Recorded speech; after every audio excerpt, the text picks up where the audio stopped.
Hello everyone, can you hear me?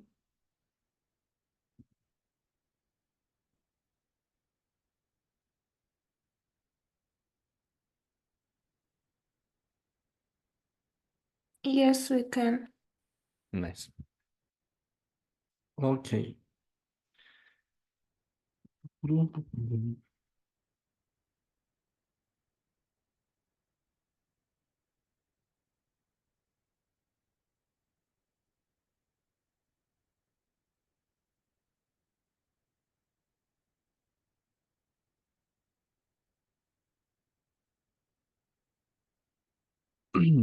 So, just a small reminder.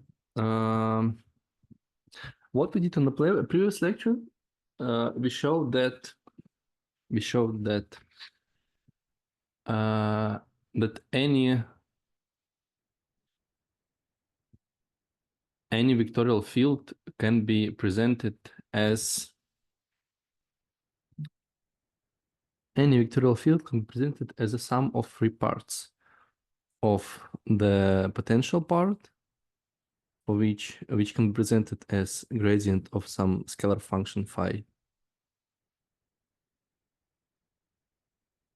plus the toroidal part, which can be presented as a curl of some generally constant vector c and some scalar function psi, and plus poloidal part, which can be presented as curl of a curl of some vector c times function phi. And we want to use this to solve a scattering problem of a plane electromagnetic wave on a sphere, on a spherical particle. And we want to expand our electric field in a similar way. So we know that electric field satisfies vector Helmholtz equation. Well, let me write it like this.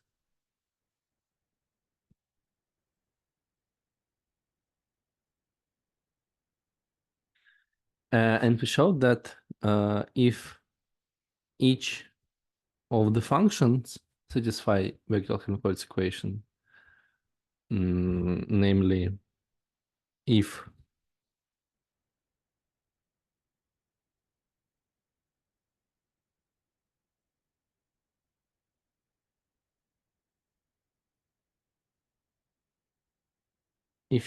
phi, psi, and another phi also satisfies vector Helmholtz scalar Helmholtz equation,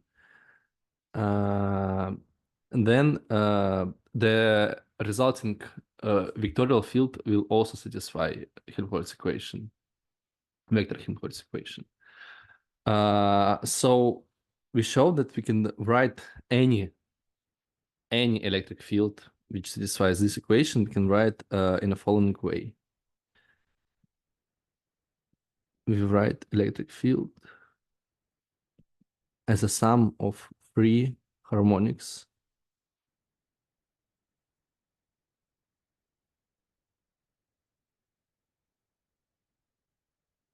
L, M, and N harmonics, where L harmonics is written like gradient phi of R, M harmonic is written like curl of C phi of R, where this C vector is sometimes called like generating vector or pilot vector also. And N harmonic is curl is 1 over K, curl of a curl of a C phi. of R. And the function phi satisfies Helmholtz equation.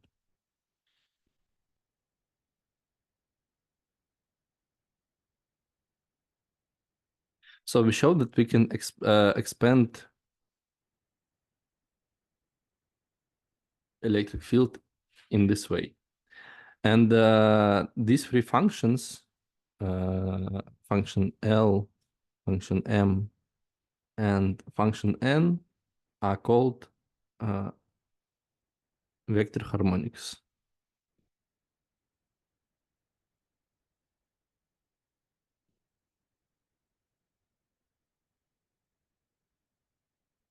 Okay. And we also showed some basic properties of this vector harmonics, but I just want to remind them.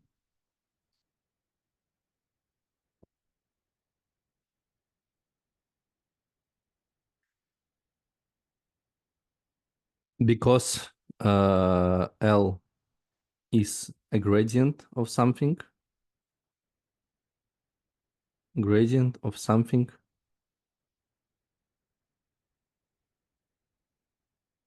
this means that curl of an L will always be equal to 0, because curl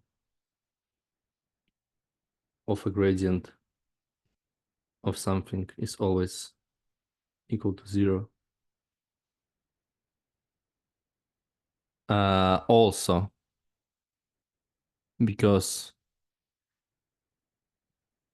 M and N proportional to curl of something, this means that divergence, let me write it like this.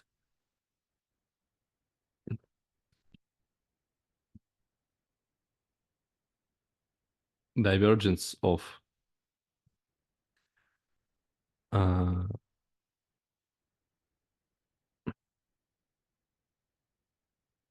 M equals to divergence of N and equals to 0, because divergence of curl of something always equals to 0. What else?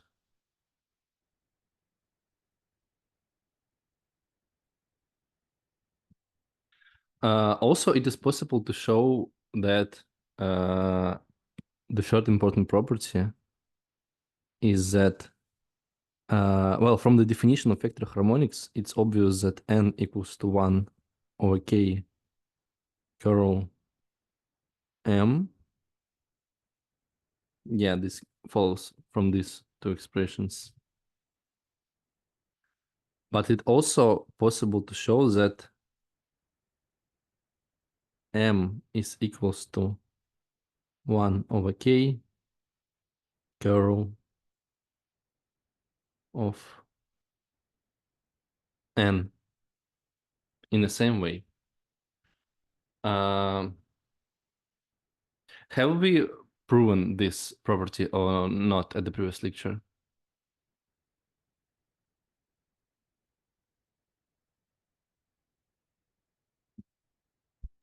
No, as I remember. Yeah, no. Yes, Okay. you did it. Okay, so let me do it right now.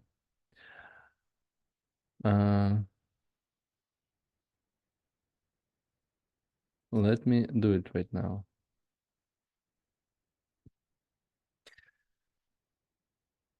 So we write that M is equals to curl of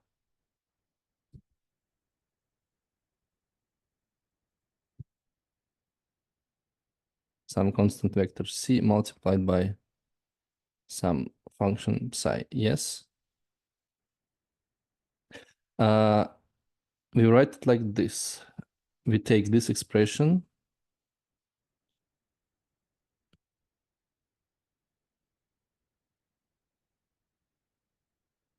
and write it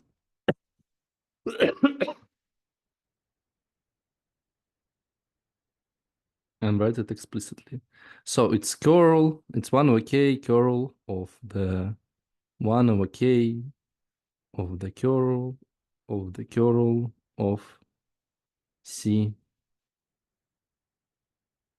phi. Then I will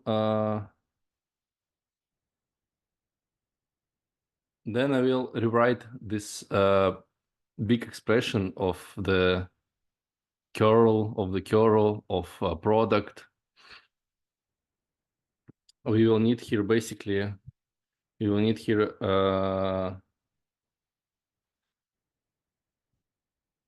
several identities. Let me write them. The first expression is curl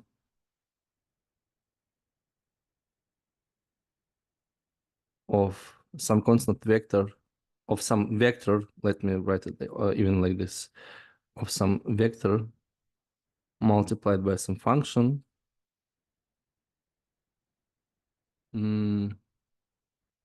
This expression equals to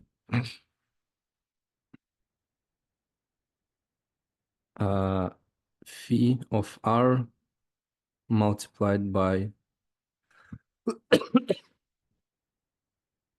curl of v of r minus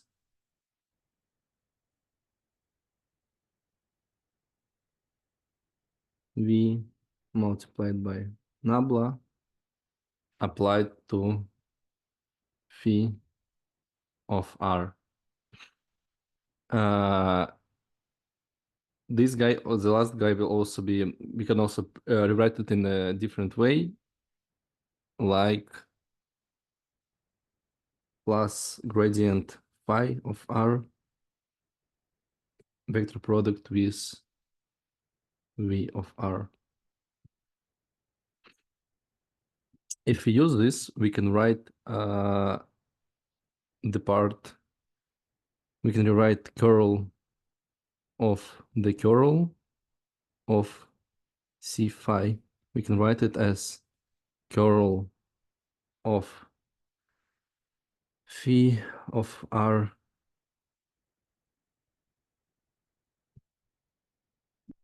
curl of phi of r multiplied by curl of v of r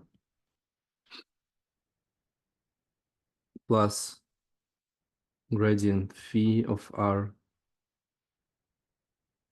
multiplied by, oh no, it's C here, sorry, it's C here, curl of C plus curl of phi of r multiplied by C. Because C is a constant vector, this means that this guy equals to 0, so it is just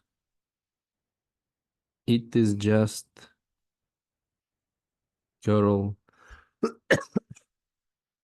of a gradient phi of r times C.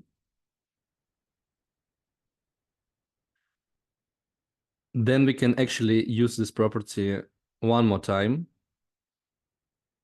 If we will use this property one more time, we will get that this guy equals to oh no, we need to use another property. We need to use that because this is a vector right now. We need to use the property of curl of two vectors, a of r and I don't know, b of r. If I remember correctly, this should be like this. It will be a of r multiplied by divergence of b of r minus b of r multiplied by just regular product divergence of a of r Excuse me. Could you please switch a bit of higher? I have a question. You put here the divergence of C equals to 0 because curl of C equals to 0 because C is a constant? Yes. C is a constant vector, and like all derivatives of C are equal to 0. Thank you. That's all.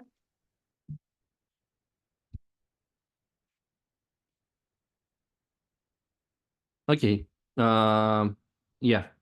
Minus B. Then all of this plus P of R times nabla multiplied by A of R. This guy, well, when we have some vector multiplied by nabla applied to something, this basically equals to the following way. I hope you are familiar with Einstein notation. Vi di multiplied to some vector. So, for example, in Cartesian coordinates, it will be like Vx dx plus Vy dy plus Vz dz. So basically, we take here the scalar product as usual, and just apply this operator to the vector here.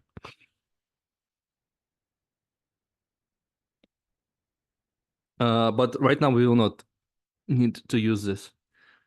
It's just like okay, and the last part is A of R multiplied by nabla applied to B of R.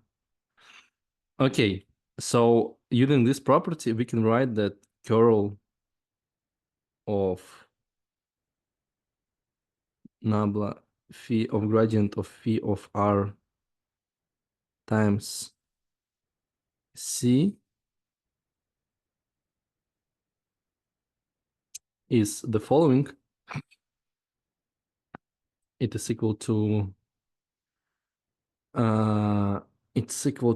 gradient phi of R multiplied by divergence of C minus C multiplied by gradient phi of R, divergence of gradient phi of R plus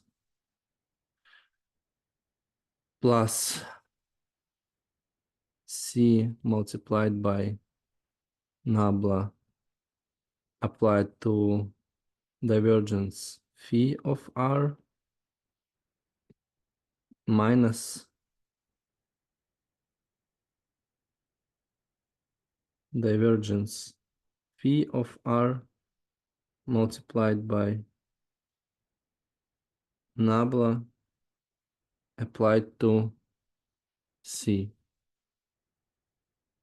So we can immediately see that because, once again, because C is a constant, this guy is equal to 0, and this guy is equal to 0. So in the end we have something like this. We have minus C divergence of the gradient of phi of R, and this guy is actually the Laplacian plus C multiplied by nabla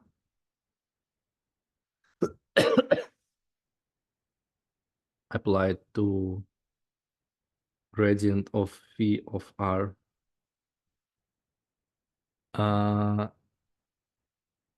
And the last part,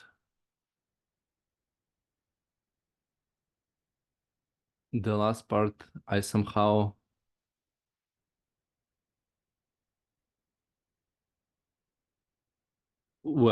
sorry, I can find this in my notes, but this guy also should be equal to 0. I can't say right now why. I think I will write you in the. I will prove this to you later. I will send you the proof later in the chat. But basically this guy also equals to 0. Yeah. And so in the end we have the following expression. Excuse me. Can you explain why we write the expression with divergency or if curl of A multiplied vector on B, it's not just BATS minus sub. Why? Because when you have just vectors, everything like is simple. It's the usual way. But here you have the derivative, and when derivative, well, you can't change. You can't change places like Okay, yeah. derivative and the function to which you apply the derivative. So, for example, for example, like I don't know, the xf isn't the same as f over the x. Same f multiplied by the x. So it's like a simple explanation. But in general, all these rules like BATS minus sub and like all the vector rules are also applied to this like strange formulas with like divergence, curl, and all of this stuff. For example, I don't know, which I can use. For example, if we take this equation, this is just as small practice. So when you see these equations, you will not afraid them. So here is basically we see that this stuff we can like quote unquote write this as here we have some derivative, and here we have like two functions f and phi. So we know that this equals to derivative applied to f multiplied by phi plus derivative applied to phi multiplied by f. But when we have scalar functions, we can change the places. But when we have some vector stuff, in the general case, we can change places. So, like strictly speaking, mathematically, they're not commutative, and all of this stuff. So, and basically, what we see here, what we see like in the first part here, it's basically curl applied to this first multiplied by second. And here we see that it's basically, well, quote unquote curl applied to the second multiplied by first. But this is not curl, this is gradient, obviously, because we can take the curl of a scalar function. But it's kind of, there is some strange logic in this. So, of course, one more time, when you see something like this, I encourage you to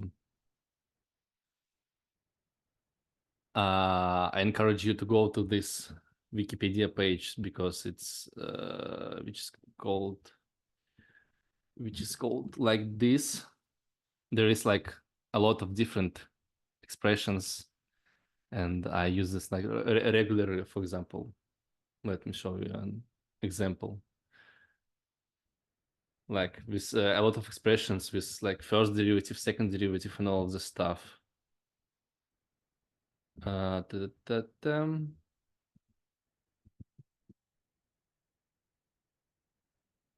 Yeah. So you see like a lot of expressions. For example, right now we have used this guy and this guy. Yeah, but it's not something scary. It's really, really understandable stuff. Okay, so in the end we have something like this.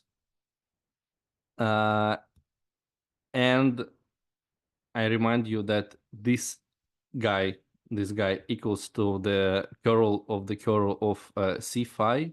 So we take once again this definition, like this expression for M, and we rewrite curl of C phi. Well, for the simplicity, because 1 over k is a constant, let me put it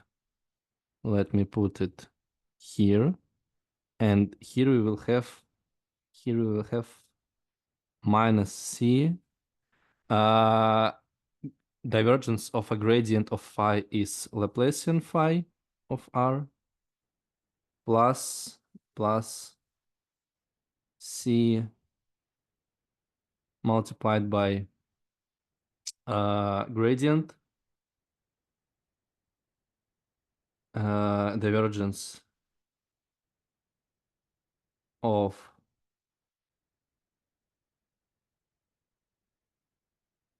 phi of R. Well, if we will take this curl of this guy, we will get that the curl of C gradient phi equals to 0. I will not do this in details, but if you want, I will send this to you later. So in the end, we have something like this, that this guy equals to 1 over k curl of minus C gradient phi of R. And right now we use that this guy is a solution of the Helmholtz equation, which means that Laplacian phi plus k squared phi equals to 0. So Laplacian phi is minus k squared phi, and so this guy equals to 1 over k squared curl of minus C multiplied by minus k squared phi of R, which basically equals to curl of C phi of R. So we have proven that 1 over k curl of 1 over k curl of C phi of R equals to curl C phi of R, and basically this guy here is n-harmonic, and this guy here is an m-harmonic. So m is also equals to 1 over k curl of n-harmonic. Yeah, something like this. Do you have any question regarding this part?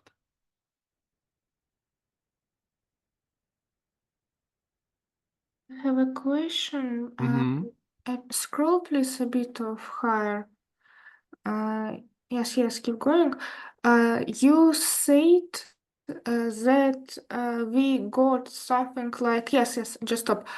C multiplied by Laplace operator and multiplied by gradient phi. You said it equals to 0, yes? No, not this guy, this guy equals to 0.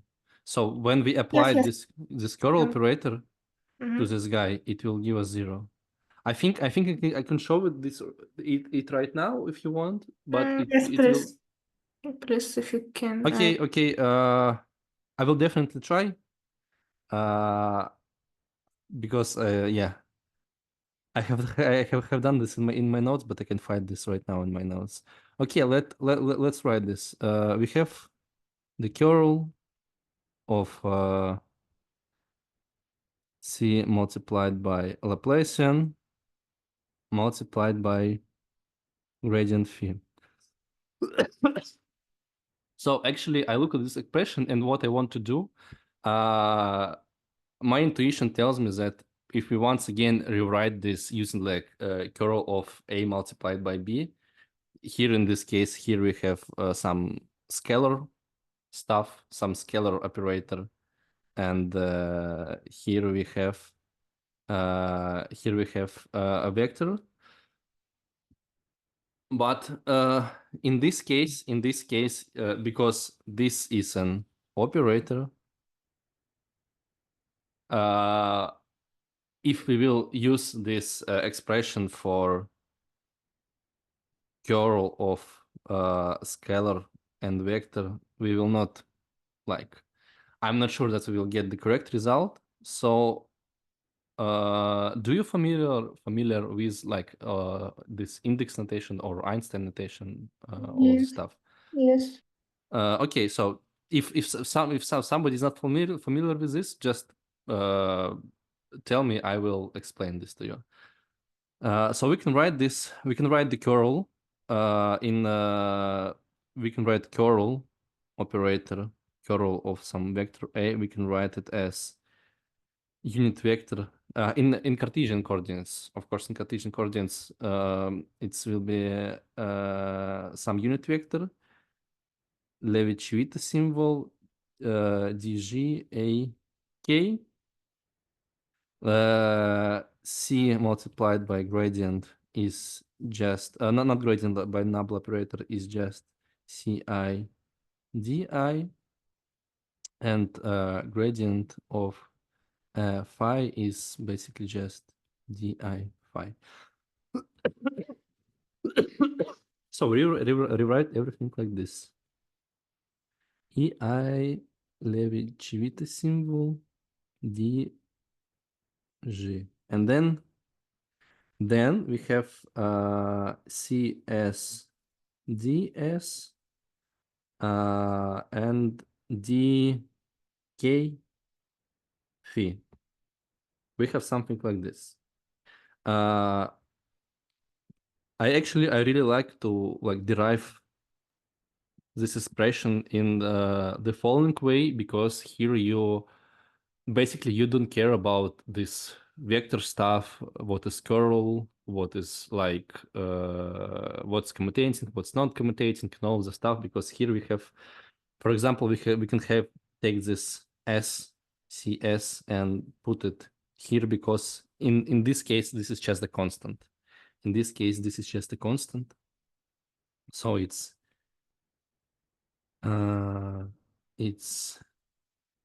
EI CS Levi-Civita and just free derivative dg ds dk phi.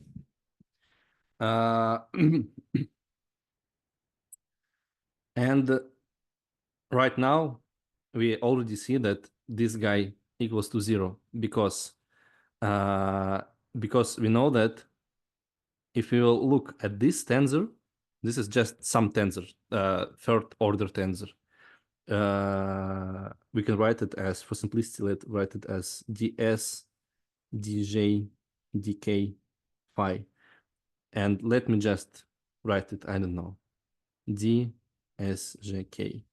We see that dsjk equals to dskj, because derivatives are commutative. Partial derivatives are commutative.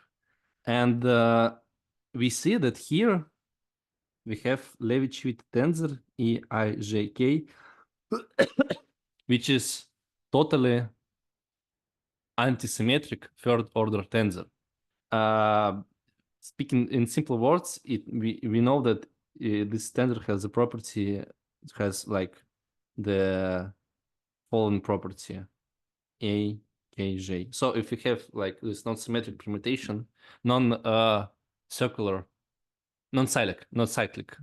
permutation, then the standard changes its sign. It's basically either 1 or -1.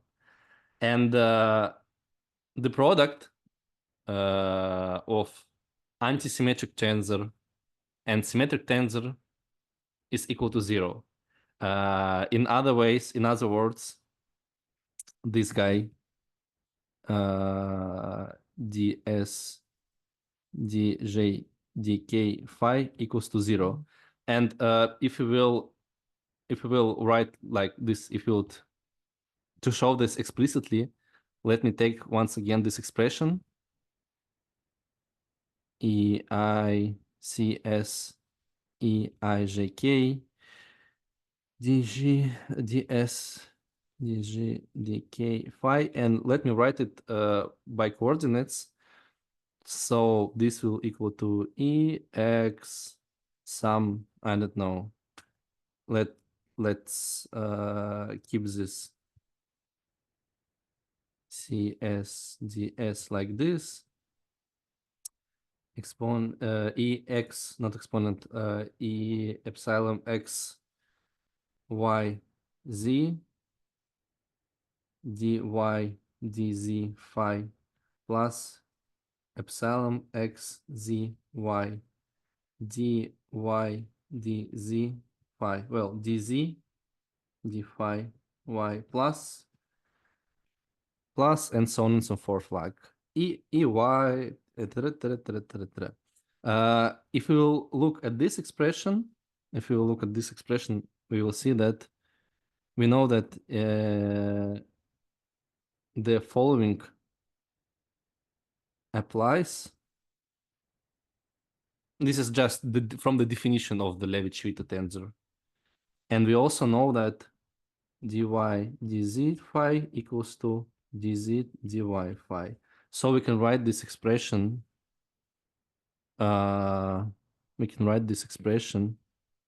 As follows: EXYZ plus EXZY multiplied by dy dz phi, and applying this property here, we just get 0. And the same is like all other parts. So something like this. Do you have any questions? I think no. Now it's clear. Okay, maybe somebody else have questions? Yes. Do we know now that a vector m and n is a solution of Helmholtz equation? Yes, we know that they are the solutions.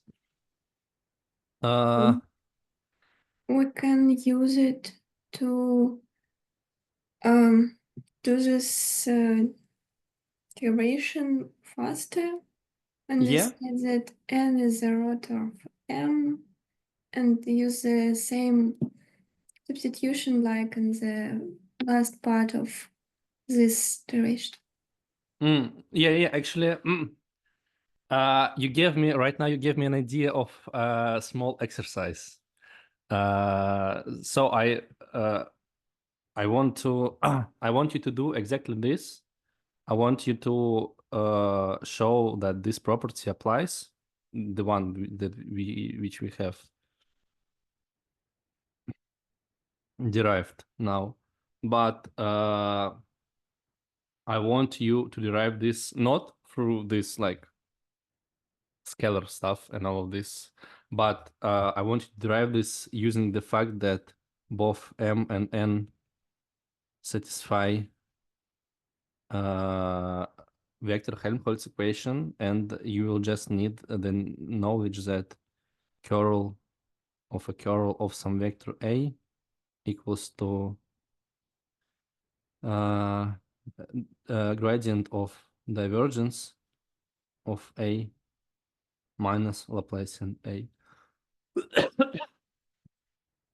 I think that's everything you need, but also maybe some of these properties. Some of these properties.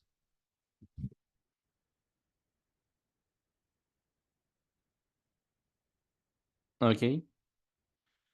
So like maybe 10 minutes. Okay, guys.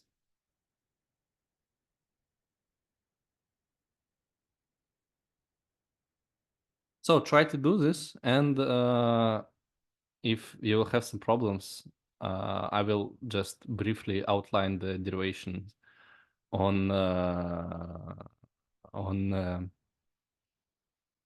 well, here on the board on my iPad, something like this. I don't know how to call it.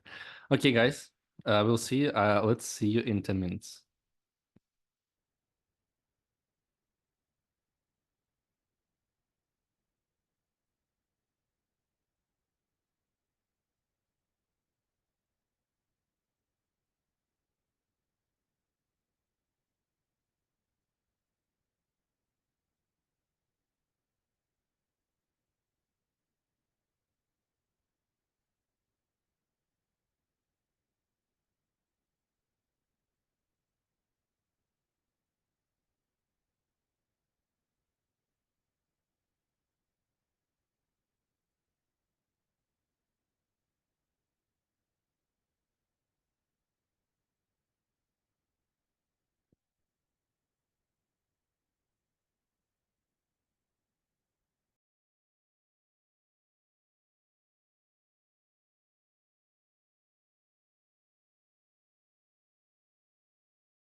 So guys, how are you doing?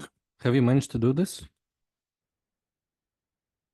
I think maybe if we wrote the fact that m equals curl of n divided by k and used the curl on this equation, we could express it by the second formula which you wrote on the board. And if we replaced or using or spherical harmonics, like the fact that they are the solutions of Helmholtz equations, we could go the same, but I faced with the problem that I still have here something like 1 divided by k. And Maybe you can just take a picture to the chat because it's hard to. no, I can't send the pictures because I'm from my notebook. Okay. No, I mean to the chat, to the Telegram chat. Okay, so let's just.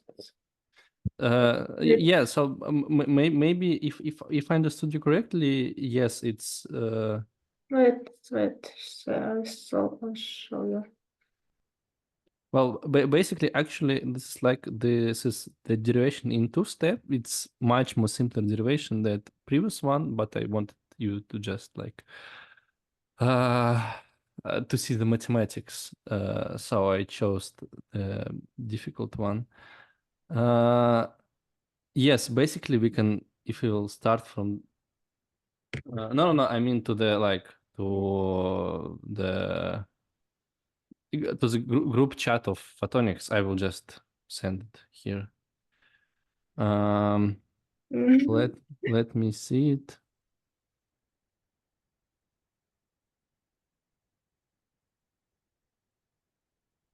Oh no, the derivation is actually much simpler. The derivation is actually much simpler. We start from the Helmholtz equation.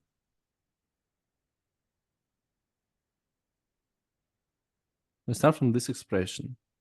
We use this guy and write here. We write here that the Laplacian of m is actually the Laplacian of m is actually the gradient of divergence of m minus curl of the curl of m plus k squared m equals to 0. We know that this guy equals to 0 because m is curl of something. And then we have the... Actually, I got the same because, yes, I asked you about this guy. If you use my derivation, you got the same answer. Okay. Mm, You look. maybe I'm missing something, but yeah, just let me finish. So we have curl of m minus k squared m equals to 0. Or on the other hand, we have, if we will just like put this here, m is equal to 1 over k squared, curl multiplied by curl of m. And we know that n is 1 over k, curl of m. So by combining these two guys, we get that we take k here, 1k from here, we can write it like, combine it like this, and this guy equals to n. So in the end, mx equals to 1 over k, curl of n. Yes, I asked you about the same thing because in my last row, which I wrote, I asked you about what to do with the guy like 1k and which we separated 2 times and it's equals to 0 and I got the same answer. I just used the rotor operation, curl operation on the n and this formula. So this works too. Okay. Yeah, okay. Yeah, if this is what you done, then it's correct. Okay. What's next? Also, the final property that this is not so important like from the physical point of view, but it really helped me a lot of times during my derivations, so maybe it will also help you. This property is that we can write one more expression for M harmonic. We can write one more expression for M harmonic. We know that M is equals to curl of C phi of R if we will apply we can because it's like it's product of vector it's curl of vector and scalar. It's curl of vector and scalar. We can actually write it like this. We can write it well, this part will be equal to 0 because C is constant. We can write it like minus C vector product of gradient phi of R. And we know that this is L harmonic. So in the end, we can write that M harmonic can be expressed as minus C times L. So something like this. Okay.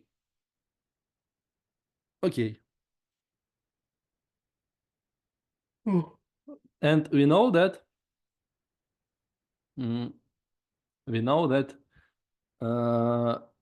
we want to solve the problem of sketching of a plane wave by spherical object, and we want like to solve the eigenmode problem for the spherical object and all so on and so forth. So it's very like intuitive to use spherical coordinate system, and basically we can use like any solution of Helmholtz equation here to create this set of vector harmonics. But in our case, it will be really, really, how to say this? It will be really logical to use like solution of Helmholtz equation in spherical coordinates.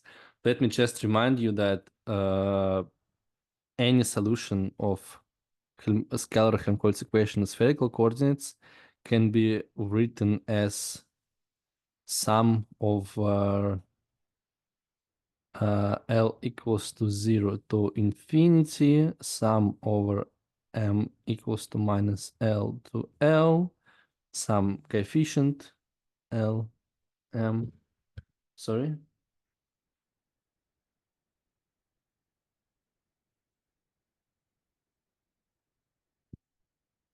Some coefficient CLM, then we have some Bessel function, spherical Bessel function, the M of KR, and we have the following guy, PLM of cosine theta exponent I M phi. Well, basically, this can be written like this is proportional to, if you remember, spherical harmonics Lm of theta and phi, but I will use this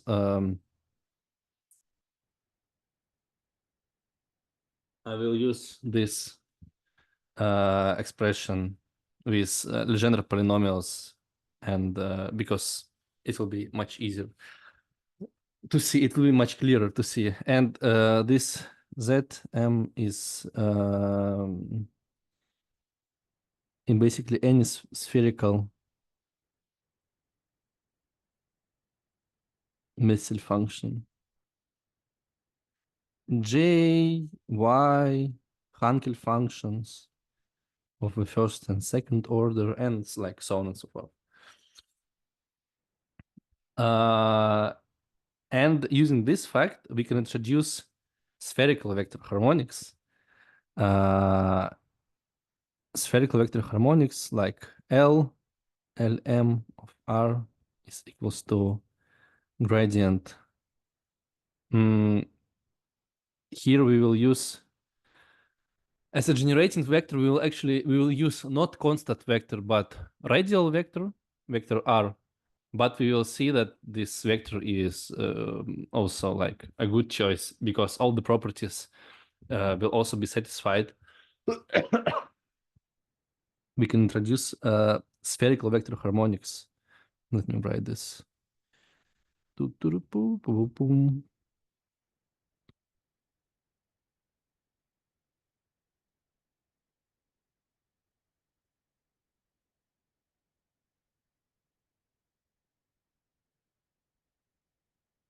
As function phi of r, we use the following function, the m of kr Legendre polynomial Lm of cosine theta e m phi, and as a vector we use just radial vector, which is equal to in spherical coordinates the following guy.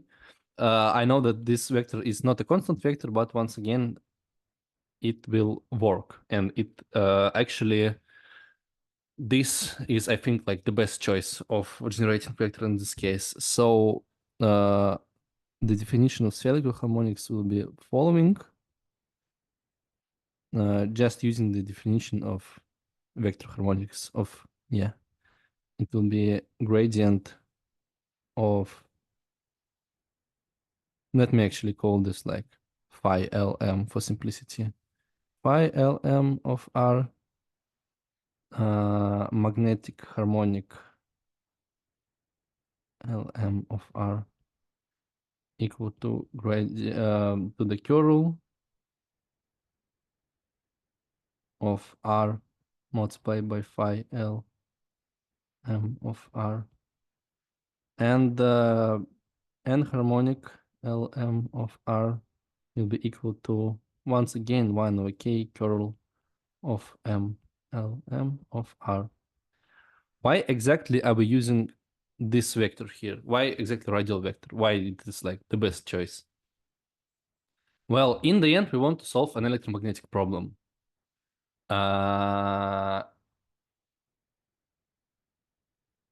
In like in some domains. We will solve it in the free space and inside the sphere, and then like stitch the solutions.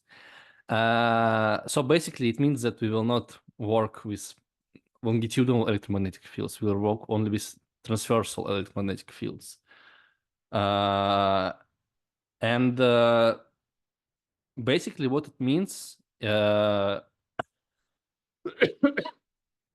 in spherical coordinates, if fields are transversal, it basically means that the following expression is like, should be no. The following expression should be equal to 0 because k is co-aligned with r, and we know that field is transversal when this expression satisfies. Yeah, it's like very hand-waving explanation, but I hope you can. I hope it's clear. And we know that if when we have something like A cross B equals C,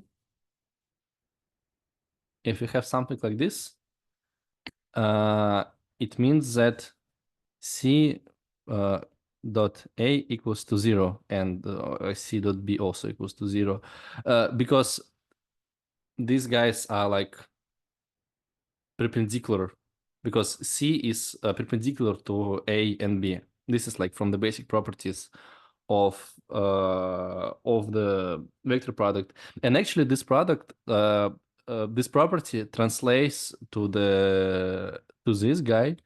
So because we have used R here, because we have used R radial vector here, we will actually see that this product is equals to 0. You will actually see that radial coordinate is equal to 0. So we will see that MR equals to 0. And we can do it actually without like any hard derivations, without taking this curl explicitly and so on and so forth. We can use just the property that M equals to minus R cross here. Let me just write it like this. Yeah, R cross L. So from this we see that R dot M equals to 0. Do you understand like this stuff, or do I need to take this guy and for example, I don't know, to take this guy and prove this expression, or it's clear? It's only for transversal waves, yes? Because Yeah, we work only with transversal waves. because in transversal waves we know that our k vector parallel to r vector as a definition of transversal wave, and we got here from Maxwell equation that our vector harmonical part of r equals to 0, yes? Well, not exactly. We got this from the definition of vector harmonics. Okay, let me explain it one more time. The first that I want to say that we work with transversal fields. We work with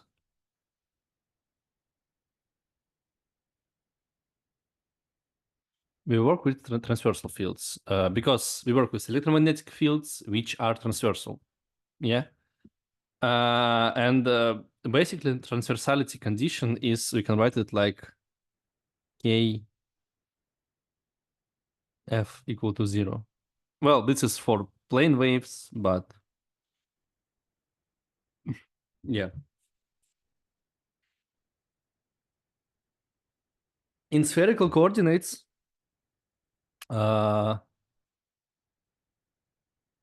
this may seem kind of strange, but when we use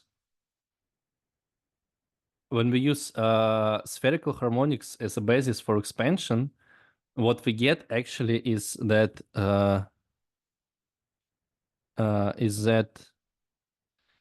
the wave vector has in spherical harmonic in spherical basis, the k vector has like the following structure. So basically, we know that k is kx, ky, kz, all of the stuff, but we know that actually the k has like how to say this in simple words. It's, well, I don't know if it will be clear. So if we will go like from Cartesian to spherical harmonics, we will go just to this expression. It's like in a nutshell. Well, you also can think about this, that in spherical coordinates, in spherical basis, you have spherical plane waves, and spherical waves are like this. Not spherical plane waves, just spherical waves. And spherical waves go like in every direction at once. And this is just they have spherical phase front. And in this case, the wave vector has only a radial component, because it goes like not in one particular direction, but in all directions equally, something like this. So if we'll use this basis of spherical functions, then this means that we can write the transversality condition.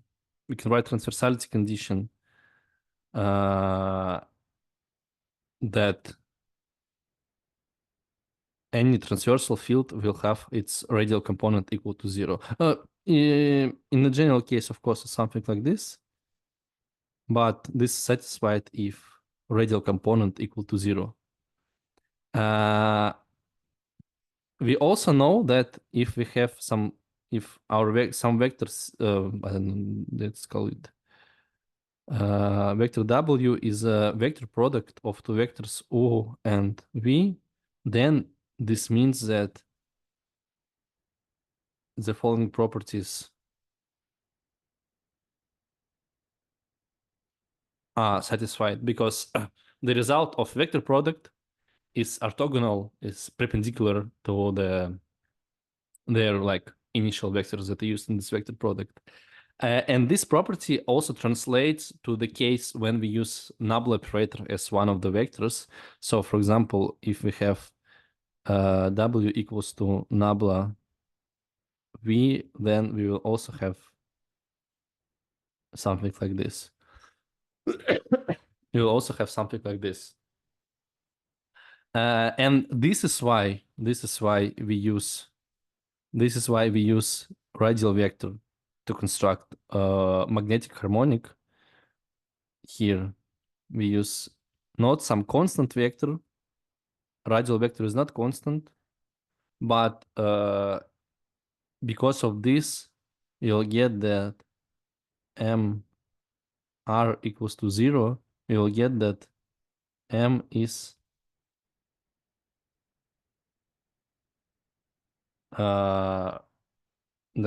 like transversal. Not that m is actually satisfies exactly like this property. So the same property that like electric and magnetic fields also satisfy, something like this. And we can actually see this like clear because m equals to minus r dot cross product is L. Yeah, something like this. And actually, maybe let's practice a little bit and derive. Let me derive the expressions. I'll start with longitudinal harmonic, and I will use. Here we will need the expressions for the gradient and the curl. In spherical coordinates, the gradient of phi in spherical coordinates is d phi over dr plus 1 over r d phi over d theta plus 1 over r sinus theta d f over d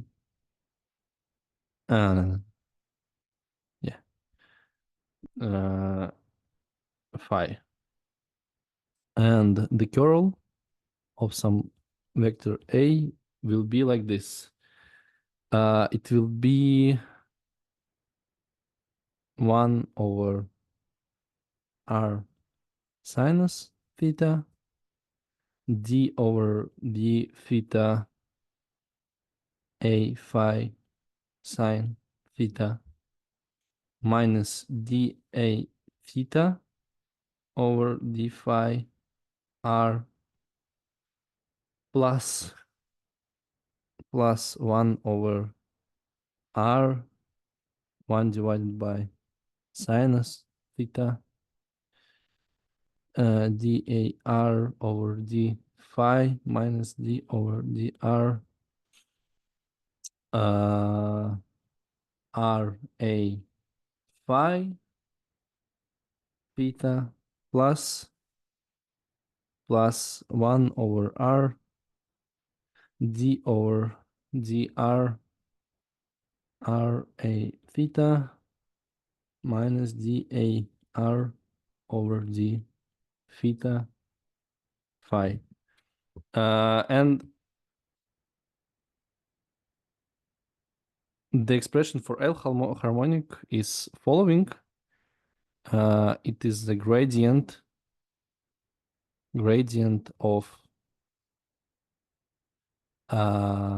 some Bessel function multiplied by Legendre polynomial cosine theta multiplied by exponent em phi. So this is simple. It's just dzm over kr divided by dr multiplied by plm cosine theta exponent em phi. It's like the first. Let me actually write maybe like this. Then the second part is derivative over d theta. So when we take this dp over d theta, we can write it as dp over dx over d theta, where x is cosine theta. And we'll get something like this. It will be some Bessel function of kr dplm of cosine theta over d theta exponent I m phi, and also 1 divided by r. 1 divided by r, and we can take this expression and write it like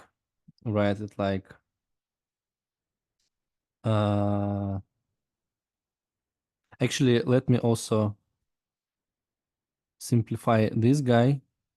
We can multiply it by k here and here, and this will be like, if I remember, if I have not made any mistake, this will be like k zm of kr. Yeah, something like this.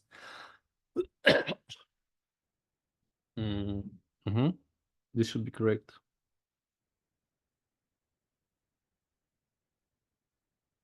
Yeah, it should be correct. This guy will be like product, the derivative of this guy multiplied by d cosine theta over d theta equals to, yeah. So this will be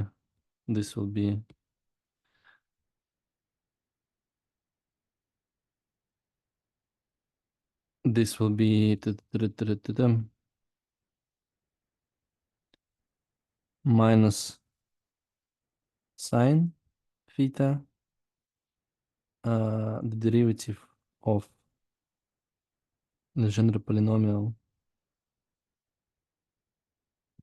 exponent I m phi. And with the last part, everything will be simple. It will be 1 divided by r sine theta, and the derivative of exponent is simple. It will be just I m z m of k r and Legendre polynomial plm of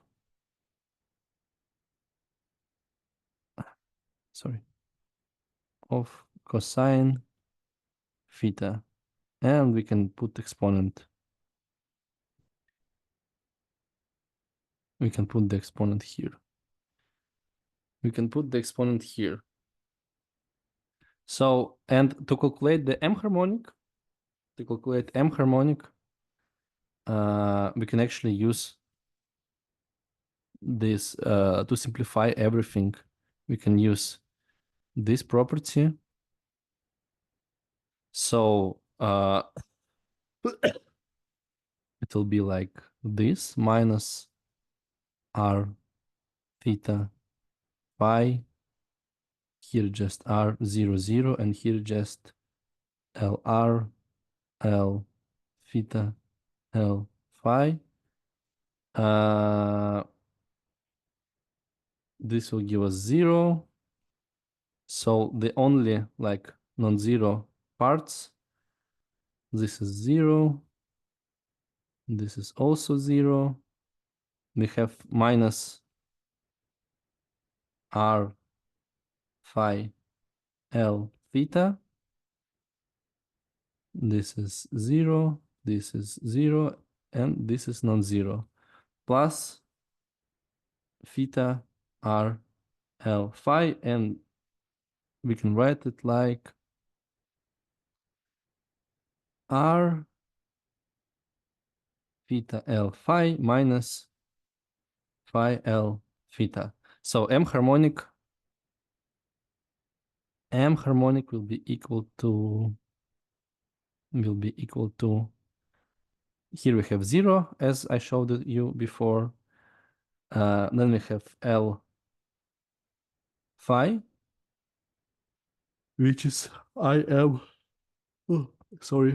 divided by R sinus theta. Yeah, we have this multiplication by R here. ZM over KR PLM cosine theta.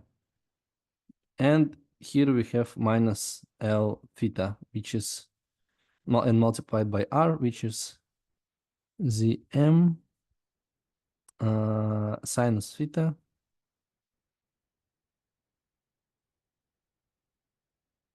PLM derivative of with respect to its argument exponent IM phi.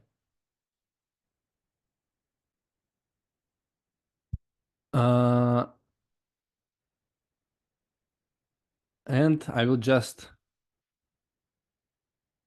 write, we can then use this to derive the expression for n harmonic.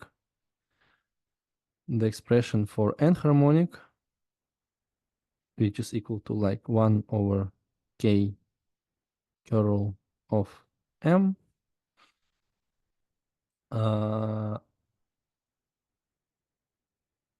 Let me take this guy.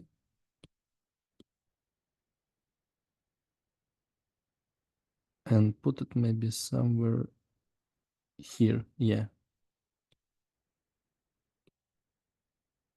So the radial part, n harmonic will be 1 over k. The radial part is 1 over r sine theta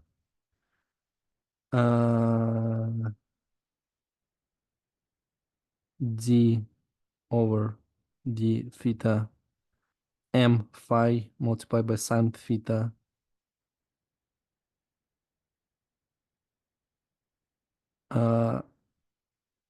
sine squared.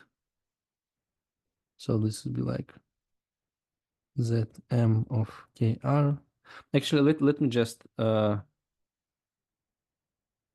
me maybe just write it out to you, because I think I will spend a lot of time deriving this. I think I will spend a lot of time deriving this. Nothing. Sorry? No, nothing. Okay. Where does it have it? Where I have it? Oh, it's already 9:30. I think let's make like a short, like 10 minutes, maybe 15 minutes break, and in the meantime I will write it out carefully, and then we'll continue. We will start. I will show some orthogonality relations to you, and we will speak about like this far field of this M and N harmonics, and we will start to solve our scattering problem, something like this. So it's 11. It's 11 in St. Petersburg. So 11:45, I think, something like this. Yeah, let's start at 11:45.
Okay, guys, are you here?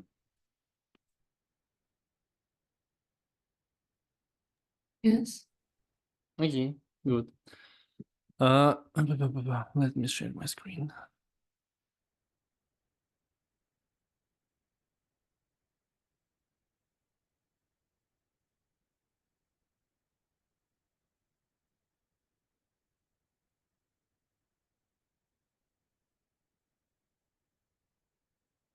Yeah, so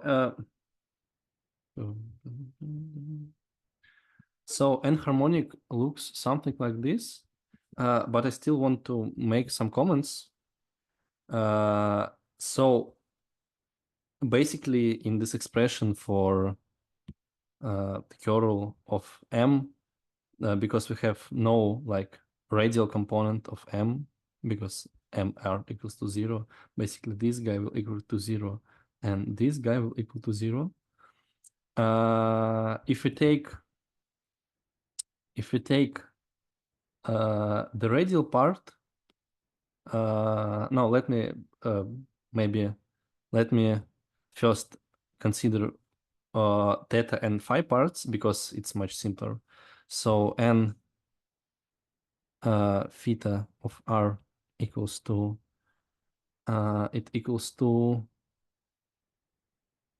minus 1 over R d over dr of R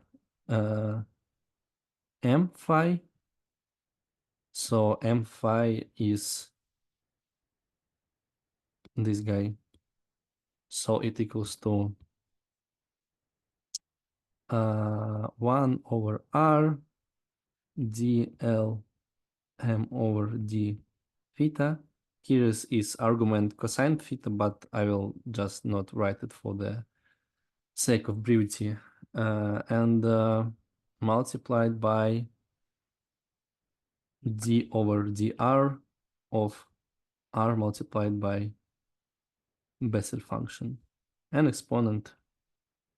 And the same we can simply do with n phi of R.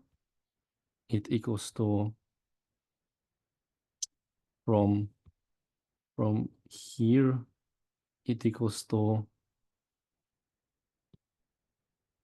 1 over R 1 over R m theta dr d over dr r m theta, yes, and equals to m theta. We have something like this.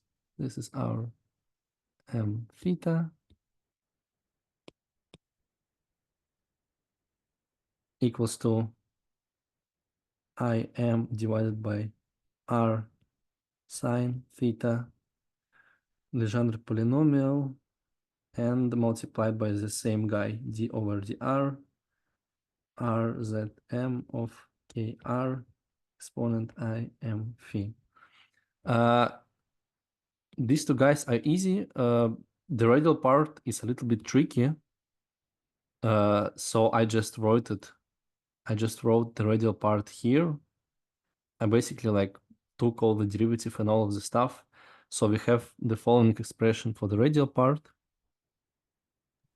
But actually, 1 over k. I also forgot 1 over k. Yeah, it's true. Thank you. Here is also exponent Im phi. But the biggest part like is this one. So this is like minus d over d theta sine theta dplm over d theta plus m squared sine theta squared p just sine or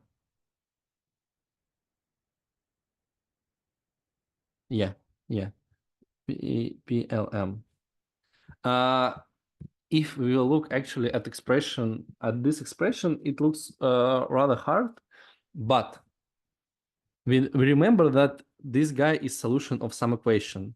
And this equation is actually the following.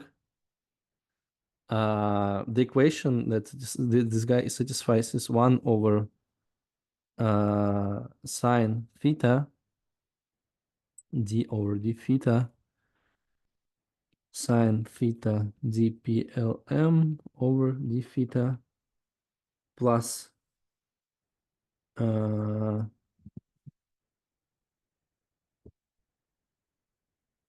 plus plm no l plus 1 minus m squared divided by sine squared theta plm equals to 0. So we immediately see that this guy is basically just this term and this term divided by sine squared. So this guy actually equal to L multiplied by L plus yes L plus 1 divided by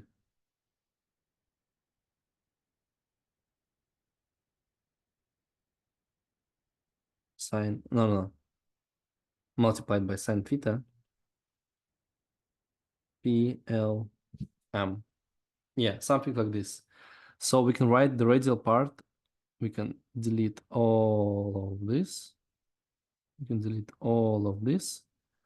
Right here, sine theta L plus 1 plm of cosine theta, and to get rid of this sine theta also. So the radial part becomes also simple. Maybe let me. And in the end, the n-harmonic will look something like this. It will look something like this. It will be 1 over kr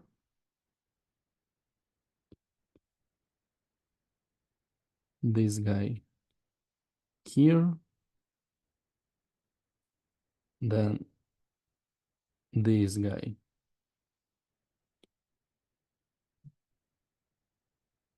here,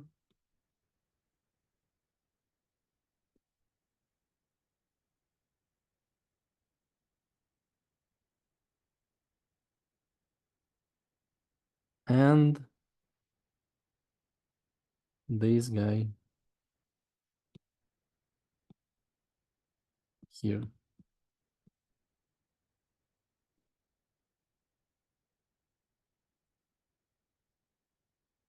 And everything multiplied by the exponent.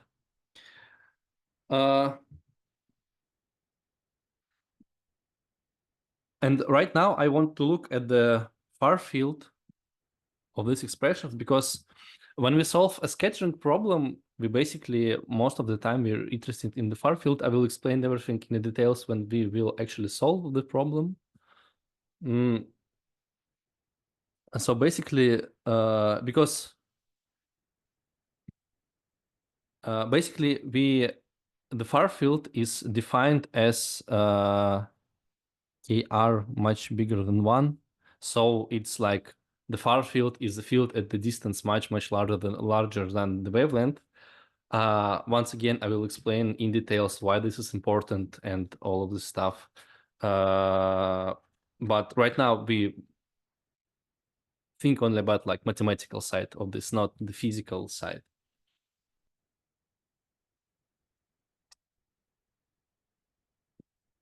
So let me actually look at the asymptotics. Here you see that if we speak about radial part, in n-harmonic we have two different expressions for radial part. The first one is just Zm of kr, and the second is d over dr, r Zm of kr, and also divided by r. So it's like divided by R. It's 1 over R. In magnetic harmonic, we have only this Z function here. We have it here, and we have it here. So it's just, in magnetic harmonic, is just Zm of Kr. And in L harmonic, in L harmonic, we have like three different parts here. But we know from the solution of Maxwell equations, we know that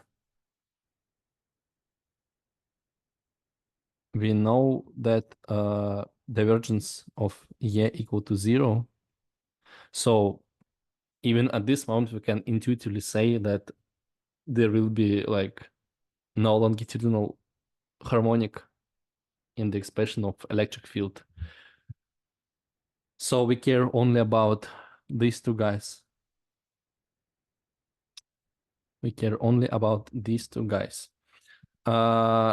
So if I will calculate the following limit, so because in M harmonic we have only one type of radial function, all of components of magnetic harmonic will decay with the same the same rate. So in the far field, M theta will be like proportional to M phi at Kr bigger than 1. But in the N harmonic, the situation is a little bit different.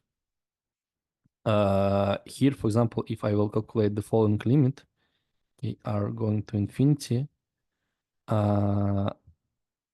Zm of Kr divided by d over dr r Zm of Kr, I will get exactly 0. So this guy decays much faster than this guy, and basically this means that that in the far field,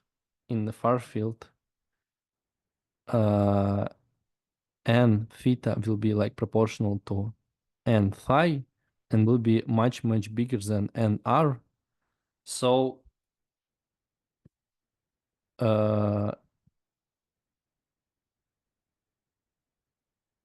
in the far field, we can write the following expressions for the magnetic and electric harmonics. Well, expression for magnetic harmonic will be same, so I will just copy it.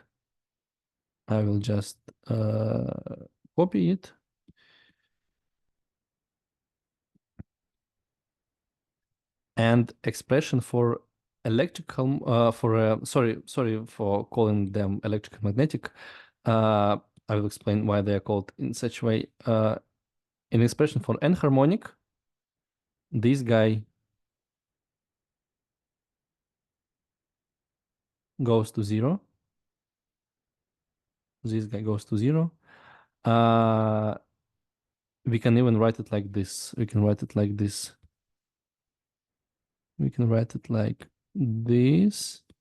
This goes here. Minus P Lm over d theta here. And here is exponent Im phi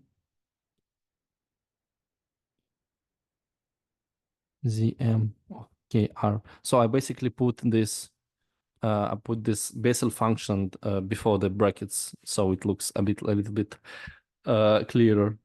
And here I can do the same. I just want to put this guy out of the brackets, and write everything like this.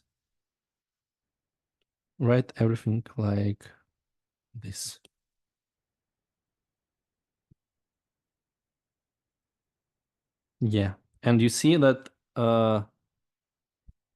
basically here and here we have the same, well, almost the same expressions here, and the only difference is this, like, this radial part. The only difference is this radial part.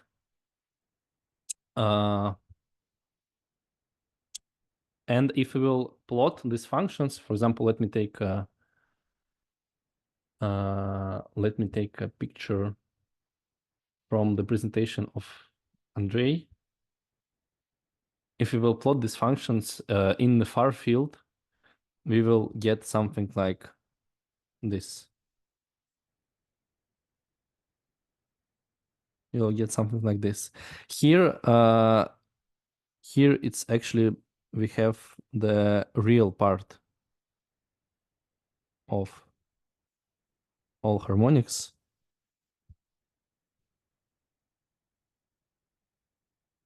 So basically,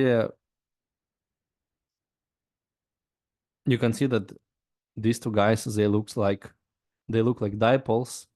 These two guys look like some quadrupoles. If you're do you familiar with like this multiple expansions like dipole, quadrupole, octupole? I think you should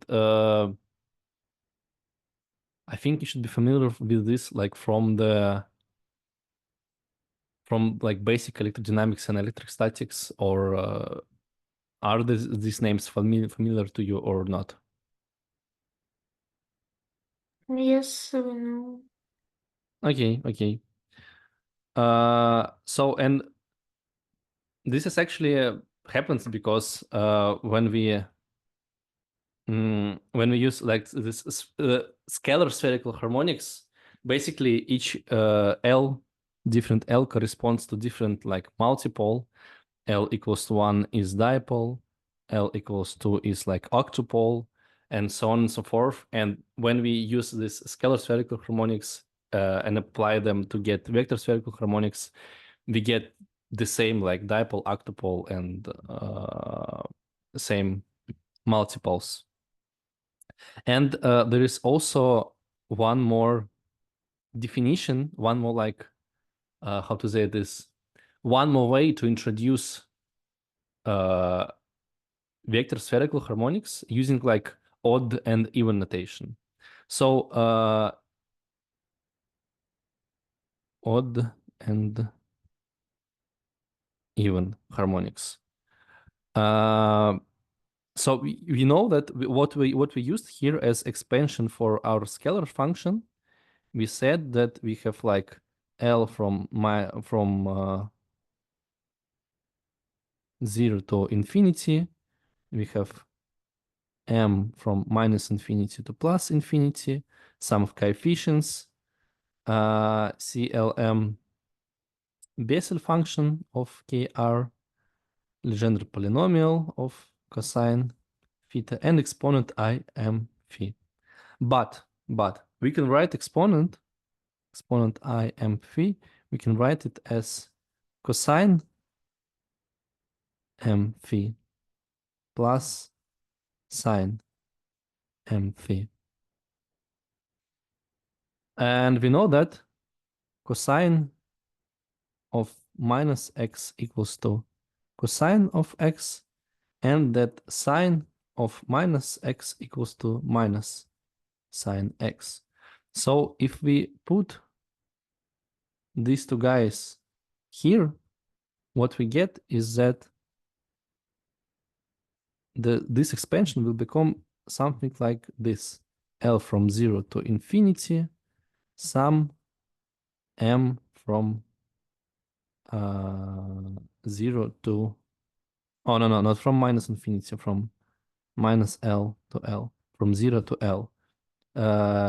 This will be like Zm of Kr and PL. No, from minus L to L. PL M cosine theta multiplied by CLM multiplied by cosine m theta plus I sine m phi.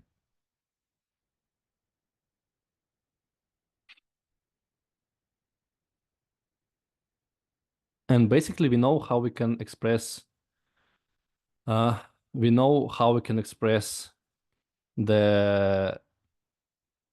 general polynomial of negative order. So PL minus M PL minus M can be expressed as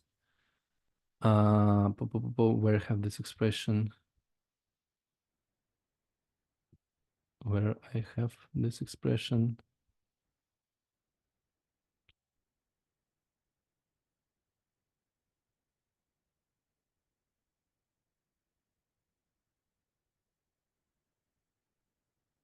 if I remember correctly, it's L plus M factorial divided by L minus M factorial.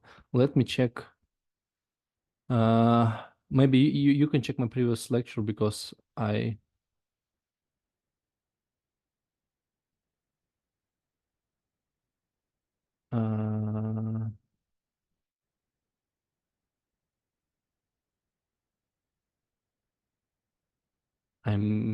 can find this somehow. No, it's not like this. It's minus here and plus here and also minus 1 M here. PLM of cosine theta. And we can also write the same, we can write something similar to Bessel functions for Bessel functions. For example, for Bessel function n of x is equals to minus 1 n y minus n minus 1 of x. And for similarly for Neumann function, we can write minus 1 n plus 1 Bessel function minus n minus 1 of x. Do you remember I think I was not deriving them, but I just wrote these properties to you on the previous lecture. But because here I have like some arbitrary Bessel function, basically let us just like keep in mind that we can do something like this. We can rewrite this expression in the following way. We can present it as a following sum.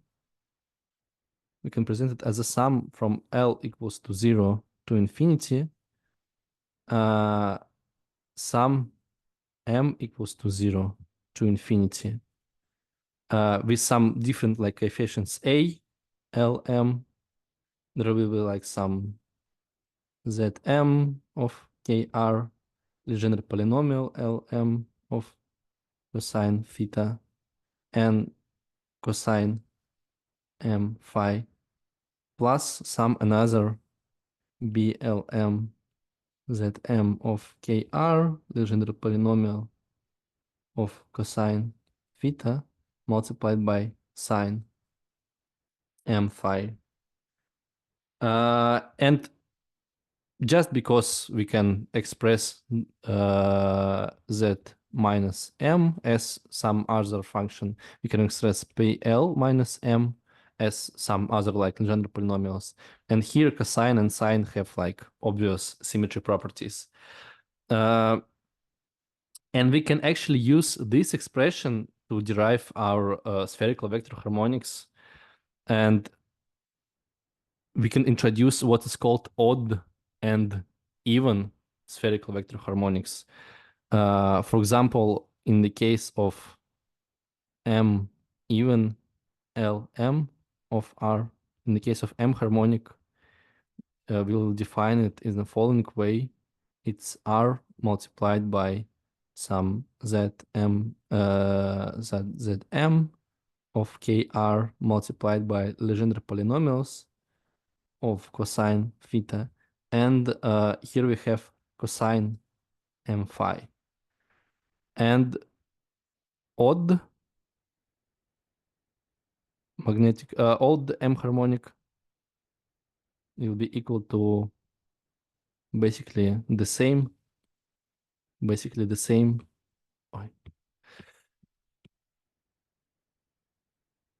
here we will have like sine m theta. And basically the same with like L and N harmonics. And we could immediately see that if we will write M Lm of R plus M O Lm of R, we will get our definition, previous definition, because something like this, because well, obviously curl of something plus curl of something is just the curl of the sum of these two guys, and cosine plus I sine its exponent. A lot of books use this notation. For example, very good book by Born and Huffman use this notation. Also, if you will look into the lectures of Andrei, it's this slides from the website of Andrei, you will also see this notation, and Wikipedia also use this notation. But I really like this notation with exponents, because when we derive all of this stuff here, like here we derive this explicit expressions, or we use somehow in our derivation we use the explicit version of this vector harmonics. So we like calculate all this derivative by hands. It's much easier to work with exponents. So we can either have like this sum from minus L to L and have exponents and have complex coefficients here, or we can have sum from m to 0, from m equals to 0 to, oh sorry, it's L here once again, and have like two parts, have like odd part and have even part. Sometimes this better, sometimes this is more like tedious to use these expressions, but it really depends. And here, because this is like from lectures of Andrei, this is actually like even harmonics. It's even harmonics. Also, one more thing, why it is called electric and magnetic harmonics. So in a lot of situations, M harmonic is called magnetic harmonic, and N is called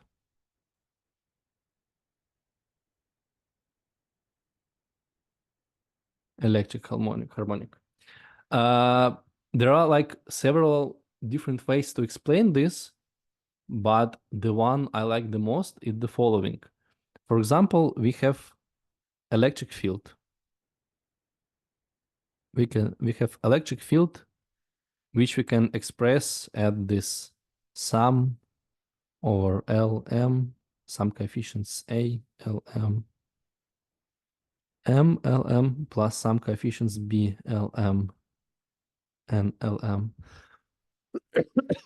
This is like total electric field created by some structure.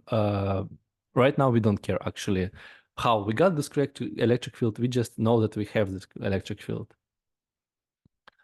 For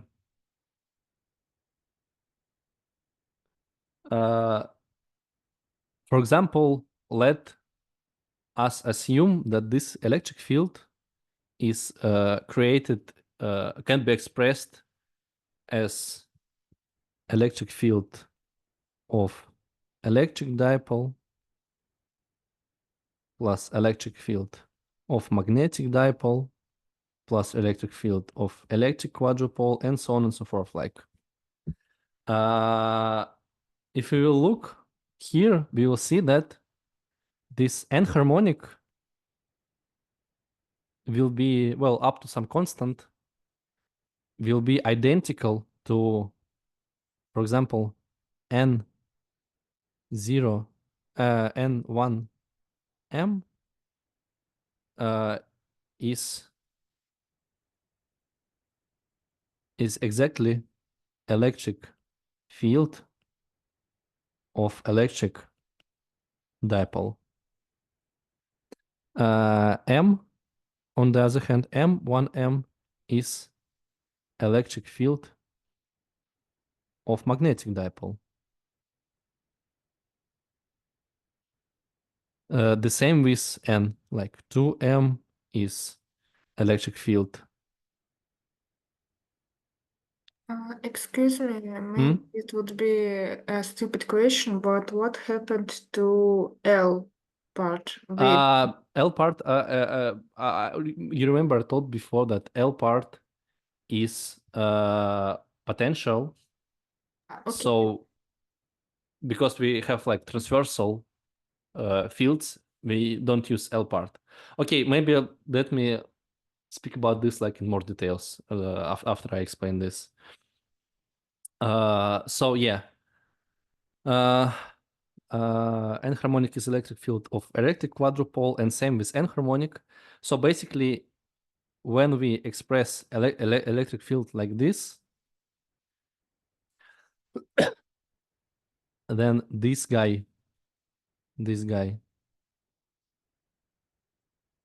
will be a field of electric multiples, and this guy will be field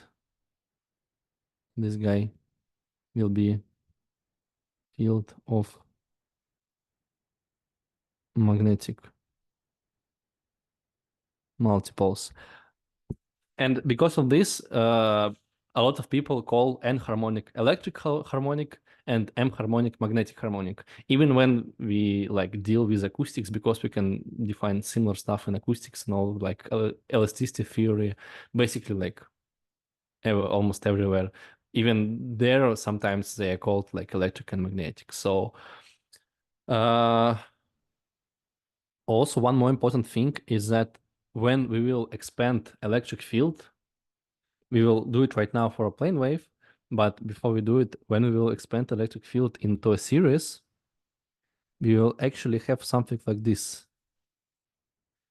The most general expression for some vector field, like any vector field, is of course sum over L from 0 to infinity, sum over m equals to minus L to L, some coefficient, I don't know, ALM, m vector harmonic of R plus BLM, n vector harmonic of R plus CLM, L vector harmonic of R.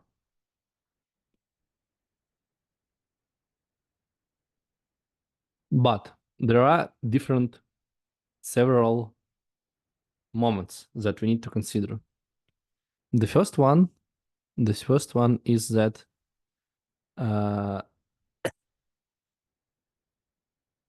we know that for electric field and for magnetic field also, divergence of electric field is equals to 0. Well, of course, for example, if we have some, in general sense, this is like not divergence of electric field. This is divergence of D of R equals to like 4p R of R. But when we have R equals to 0, when we have R equal to 0, of course, we also should write that this like in the following way.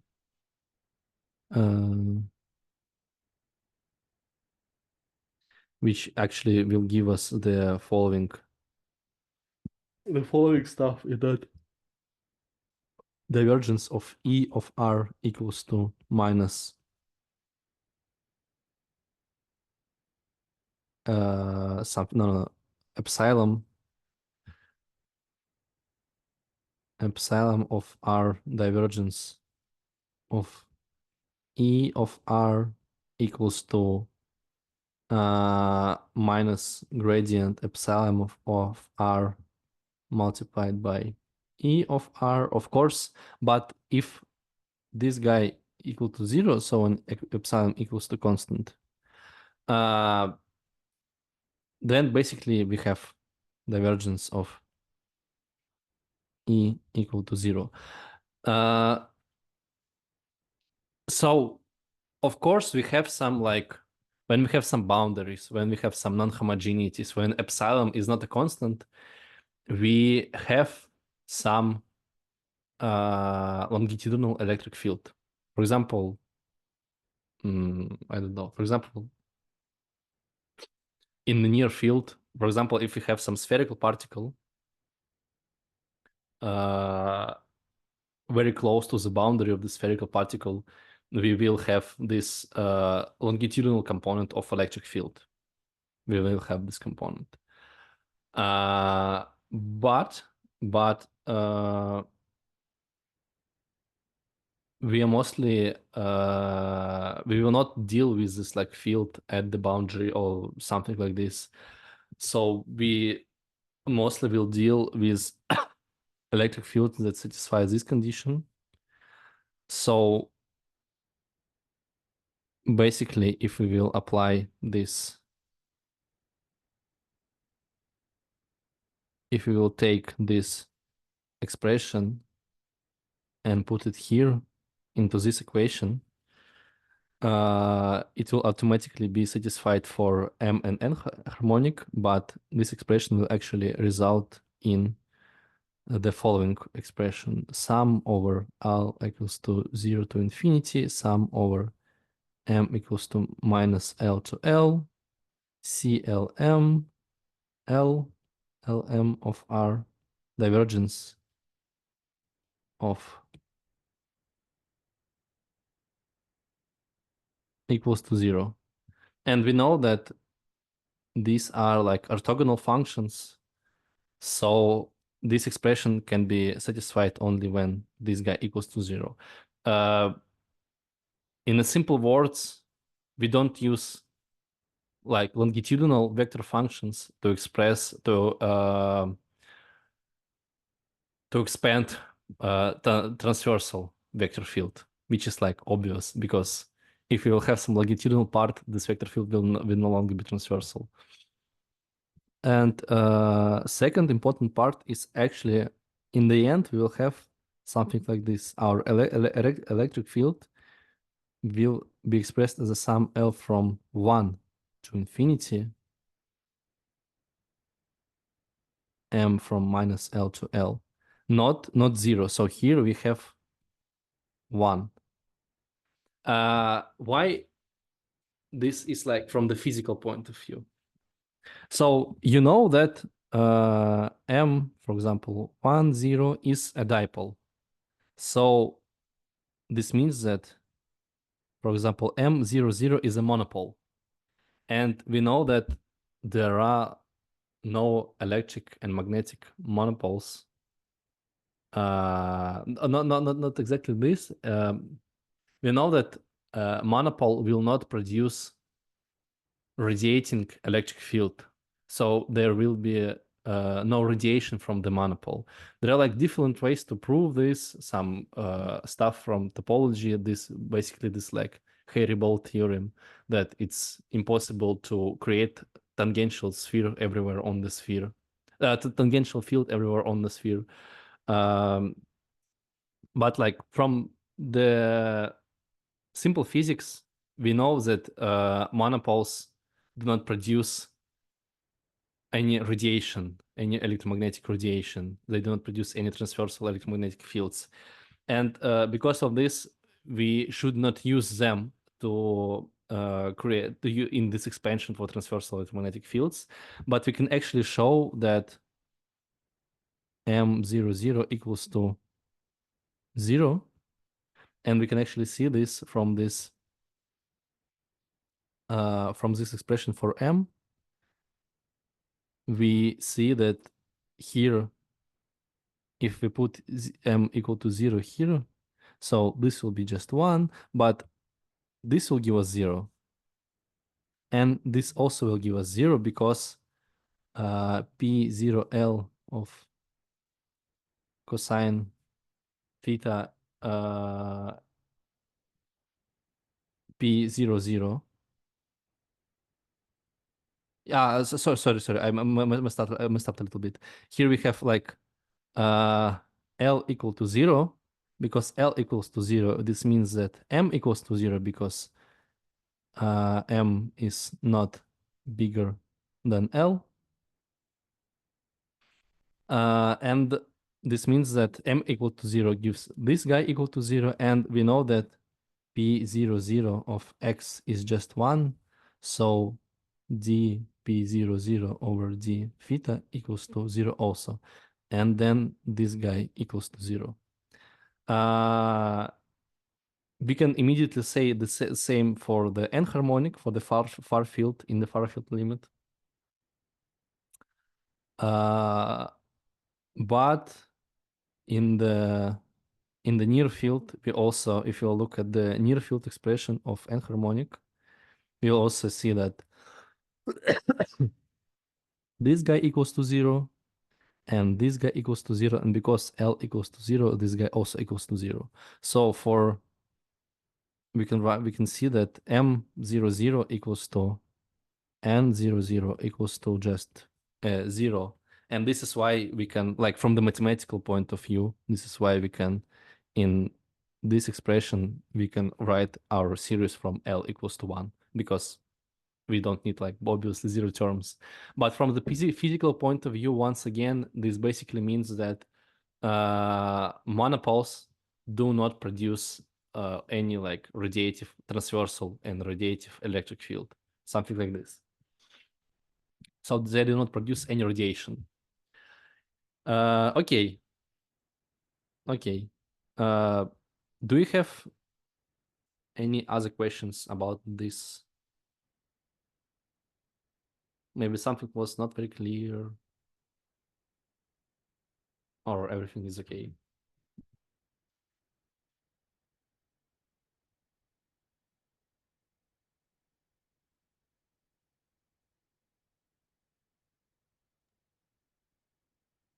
Okay, if there is no question, then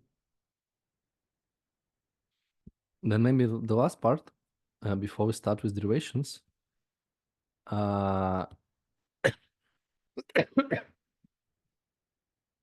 You remember I showed you that, for example, Legendre polynomials are orthogonal. And exponents also orthogonal. And like, basically this means they are also orthogonal and complete. And basically this means that solutions of a scalar Helmholtz equation form like a complete set of functions. So we can take any scalar function and present it as a sum or an integral of these, like, solutions of a scalar Helmholtz equation. And yeah, we can do the same as I told you before with we can do the same with electric like, and magnetic fields. And what we will actually solve, we will solve the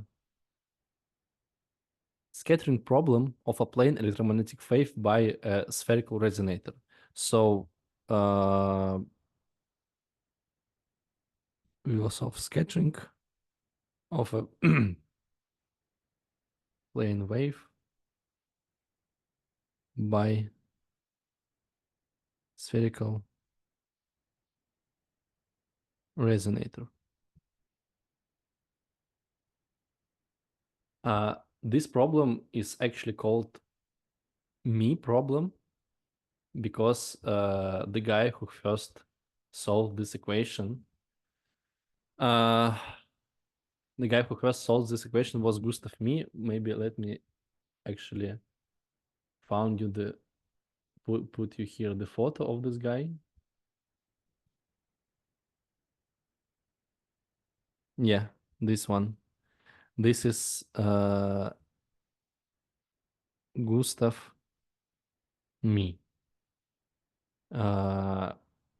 What he done? He solved the problem of a scattering of a plane wave by a Pecq sphere. And this is why like all of this like scattering stuff is called by his name. So we have the following like geometry. We have a spherical resonator. We have spherical resonator.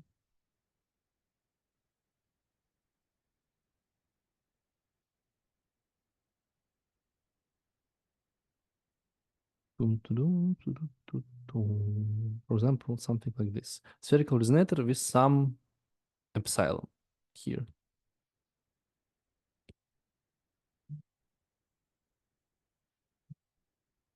And we have, for example, the origin of coordinates is here. And we have a plane wave incident.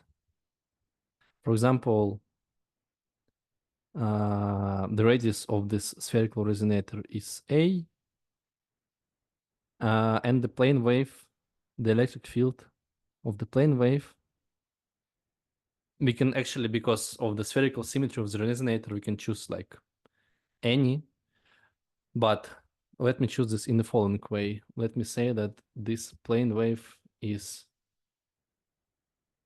the plane wave, electric field of this plane wave is given by E0 Ex exponent to the I K R cosine theta. Something like this. So we have the following plane wave. Yeah. And we want to find, because we have some incident field, we have some field incident on this resonator, we have some scattered field. So this is like E0 incident field. And we also have some, scattered field. And we are interested in this scattered field. And we will do this by doing like same as always. We know that scattered field is also a solution of Maxwell equations. So we write field inside, let me call this like region 1 and this region 2. So region 1 is outside of the resonator and region 2 is inside the resonator. So let me call in the region 1 we have incident field plus scattered field. In the region 2 we have like fields inside the resonator. And what we will do, we will write the expansion for each of the fields in terms of spherical vector harmonics. And just as we done, for example, with the waveguide, we will put them into boundary conditions and apply the boundary conditions and get this. We will get the connection between the incident field and scattered field. So, for example, let me write it like this: for incident field, we express it as what notation should I use? We express it incident field L equals to 1 to infinity, sum over M equals to minus L to L. let me maybe ELM MLM of R plus FLM NLM of R, and we write the same for the scattered field equals to sum L equals to 1 to infinity, sum M equals to minus L to L. ALM MLM of R plus BLM NLM of R, and fields inside the resonator also will be expressed in the following way: sum over M equals to minus L to L, CLM MLM of R plus DLM NLM of R. And we know that the tangential component of electric field should be continuous at the boundary. So, and tangential component of magnetic field should be continuous at the boundary. So E tangential 1 equals to E tangential 2, and H tangential 1 equals to H tangential 2. And basically what we will do, we will take these expressions, put it into this, like we will have 4 boundary conditions, 2 tangential components of electric field and 2 tangential components of magnetic field, and we will get basically the same connection between these amplitudes, these 4 unknown amplitudes, and these 2 known amplitudes. And I think actually I will stop here, and on the next lecture we will do the following thing. The first thing that we need to find these 2 amplitudes, and we know the expression for our plane of electromagnetic wave here. So we will what we will do, the first thing that we will do, we will take expression for electromagnetic field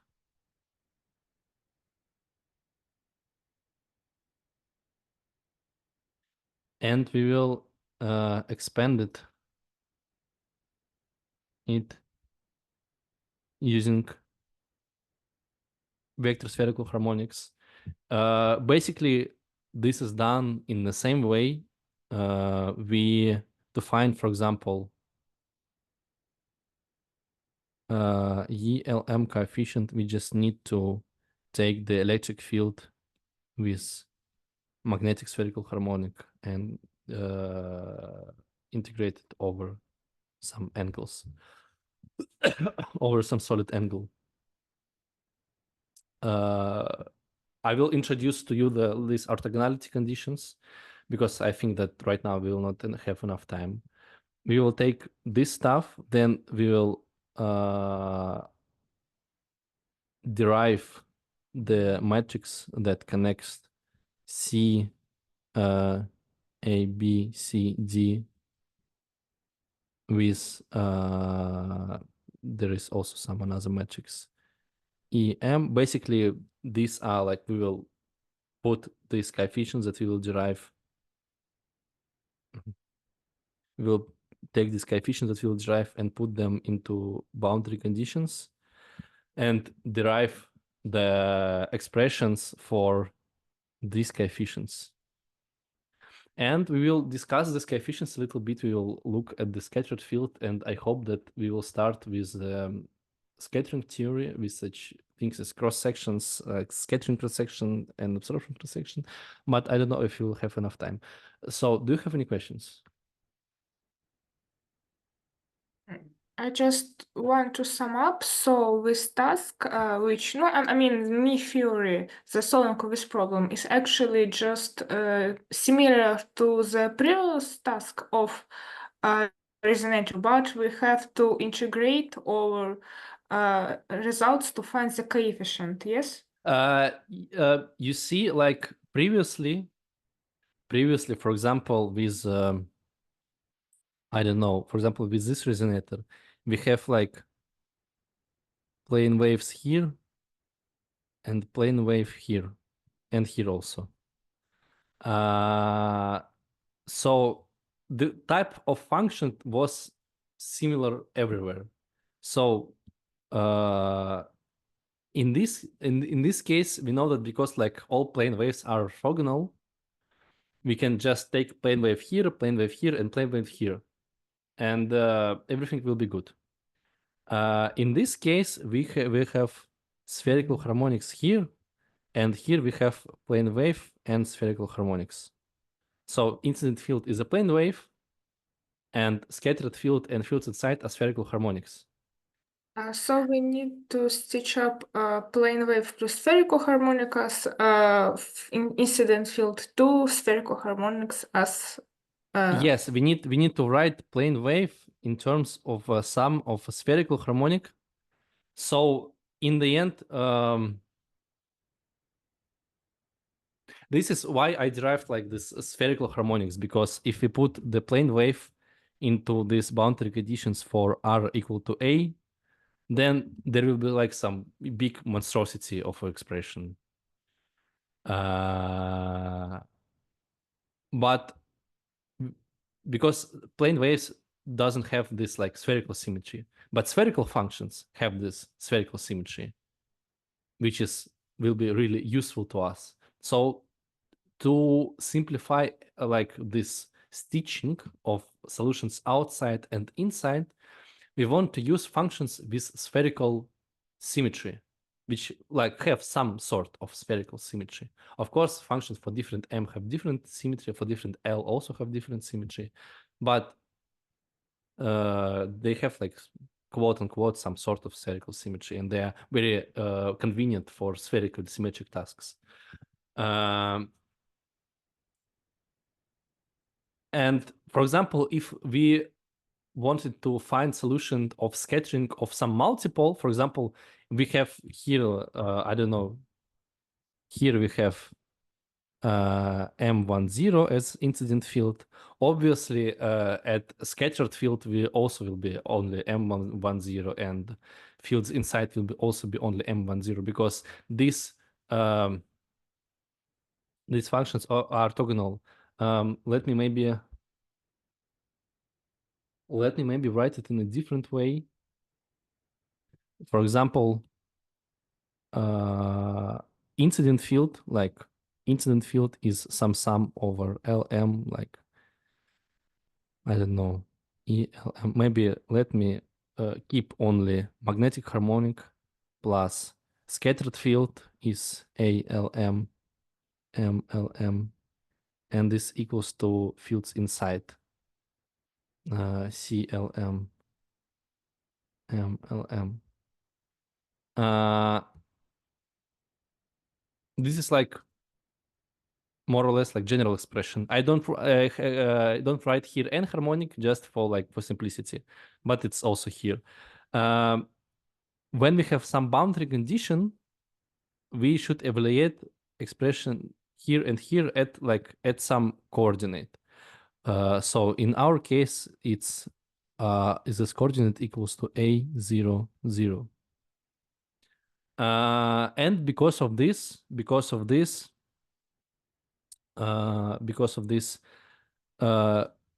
we will, like, if we put this into our expression, we will have something like still the same expression Lm some E m at r equals to a sum for all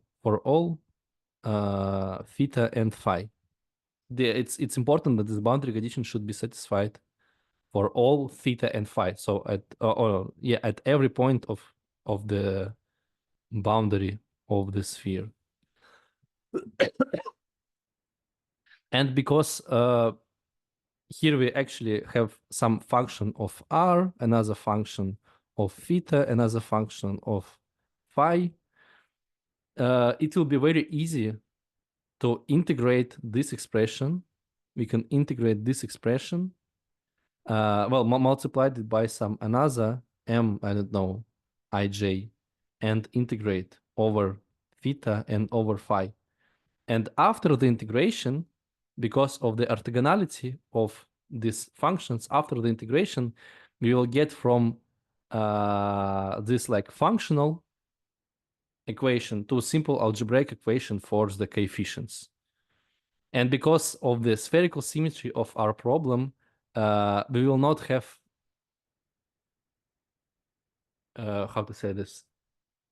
Because of the spherical symmetry of our problem and spherical symmetry of our function, well, quote unquote spherical symmetry of our functions, this expression should be, in the end, it should be satisfied for each L and M separately, because magnetic spherical harmonics for different L and M are orthogonal.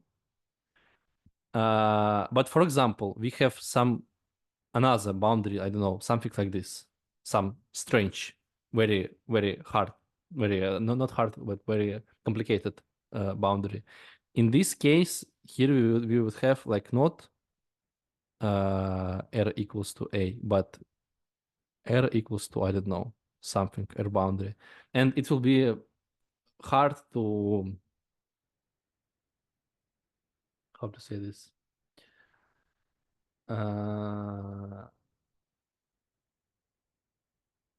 It will be like very hard to use this spherical harmonics here. In the same way as using plane waves for a sphere is also hard, because once again, the plane wave is exponent ikxx plus ikyy plus ikzz, and R equals to A means that x equals to some x boundary of y, z, I don't know, something like this. We will need to express this plane wave in spherical coordinates and so on and so forth, and somehow integrate it to get these coefficients to go from this functional equation to the algebraic equation for coefficients and so on and so forth.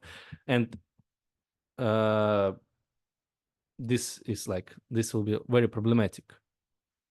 So once again, if we have some harmonic here, some harmonic here, some harmonic here, in the case of a sphere, only with a sphere, because sphere have this spherical symmetry, then we don't need to integrate. But here we have integration because we have a plane wave in the incident field is a plane wave.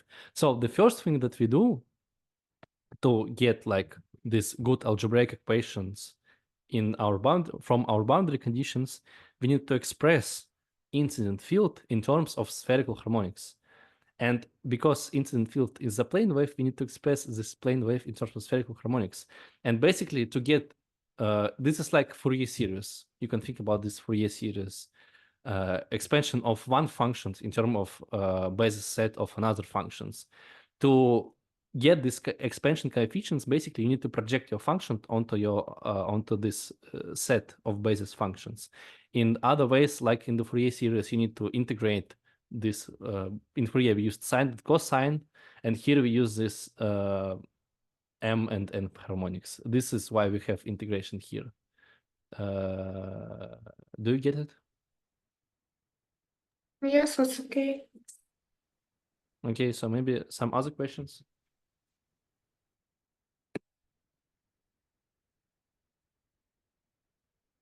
Okay, if there are no questions, then see you on Tuesday. Thank you, guys. Bye-bye. Thank you. Goodbye. Thank you, bye.